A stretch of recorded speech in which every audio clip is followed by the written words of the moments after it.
د افغانستان کرکټ بورډ له لوري د چهارشنبې په ورځ د خوست ولایت د رحمت ولي مسرور په لوبغالي کې شپږیزه کرکټ سیالۍ پیل شوې چې پکې لومړۍ لوبه د امونه هنګانو او بندمیر ښامارانو لوبډلو ترمنځ وشوه. په یاده لوبه کې امونه هنګانو بریا خپله کړه. کوچ او کپټن چې څه پلان موږ ته راکوي هغه عملي کوو. کوچ راغی میچ نه مخکې ماته ویلې چې وکټ بیټینګ د ډېره ښه ده ځکه موږ پریکټیسي میچونه پکې وکړل نو بال بیټ ته ډېر ښه راځي.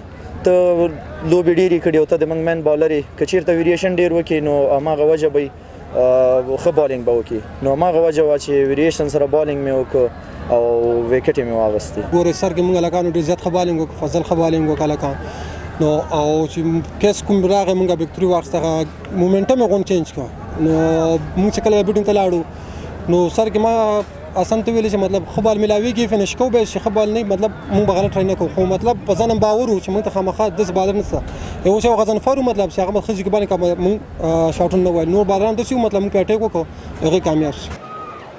د افغانستان کرکټ بورډ مسؤلین وایي دا لومړی ځل دی چې د سیالۍ له پلازمینې کابل څخه بهر په یو ولایت کې ترسره کیږي. نوموړی زیاتوله چې په یاد لوبغالي کې بشپړ چمتووالی نیولی.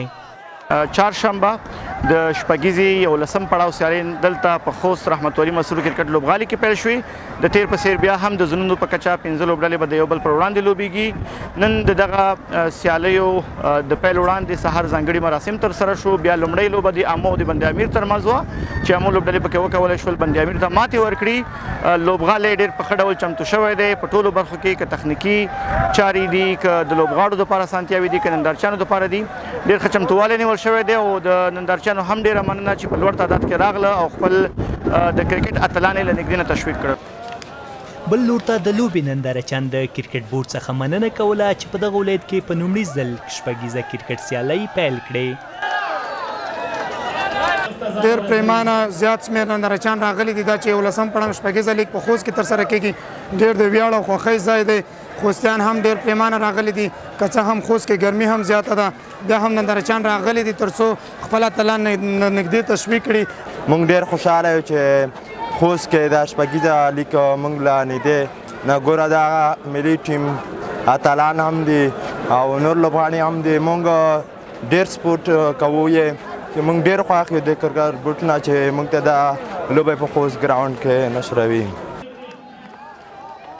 دا ځل هم د کرکټ په شپږیز لیګ کې 15 لوبډلې سپین غر بندمیر مستینک امو او بوس ګډون لري چې د ملي لوبډلې د پیاوړو لوبغاړو سربیره پکې ځوان او د کورني کرکټ ګڼ شمېر لوبغاړي هم ونډه لري. د یادونې وړ ده چې د کورني کرکټ دغه سترې شل ورځې سیالۍ د لومړي ځل لپاره په 2014 میلادي کال کې پیل شوې چې له هغې راهیسې 10 پړاوونه ترسره شوي دي او سږ کال به 11 پړاو سیالۍ ترسره کیږي.